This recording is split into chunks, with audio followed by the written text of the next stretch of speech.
All right, today we're going to talk about how to do the bench press properly. Now, the bench press is a great exercise to build upper body strength, and it's very well known, so you can do it with your friends, and it's just a lot of fun to do. So let's go into technique now.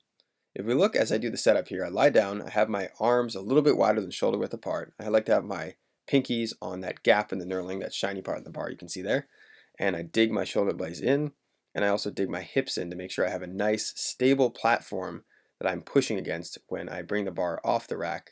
Now, if we look from the back, what I was actually doing was bringing my shoulder blades down and back and stabilizing my shoulders, like as you can see here. This is what's happening underneath you on the bench that you can't see. So if we go back to a normal bench press video here, you can see that my shoulders are in fact digging into the bench, and my arms, as you bring the bar down, are about 45 degrees away from my rib cage. Again, this is going to give you good stability and allow you to press more weight than if you're in a suboptimal position. And boom, nice clean rep. So if you look at the same thing here from the side, you can see that to get into position, I first put my shoulders back, dig them into the bench. I bring my feet back so I can push to my toes, and by doing this, it provides me a gap between my back and the bench.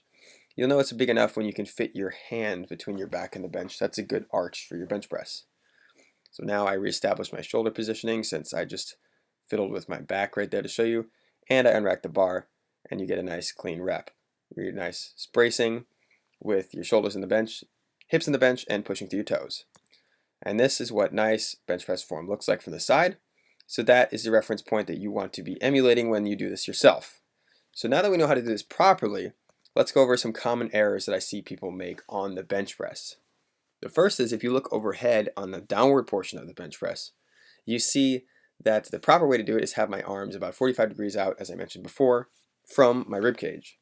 But what many people do, because they're weak in that position, is they flare their elbows out. And you don't want to do this because this is a really easy way to injure your shoulders and cause rotator cuff injuries and any number of injuries here. So really don't do this form. Keep your elbows more tucked in.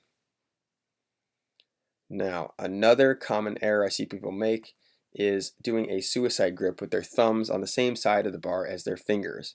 This is not necessarily an error, but it is something that is much more dangerous to do with heavier weight than it is to have your thumbs on the other side of the bar and preventing the bar slipping from your hands. So something to take note of. Really don't use this grip unless you absolutely want to, but I don't advise it. And you can push it back up. You don't want it to drop and crush you with 200 pounds on the bar. So yeah, not optimal. Don't do that. Keep your thumb on the other side of the bar. Another common error I see is people arching their back way too much.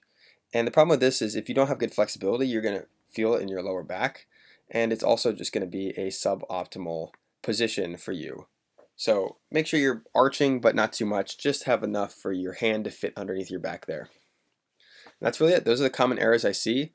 So again, take note of the optimal form we see here, and go out there and go crush it. I hope you guys enjoy this video.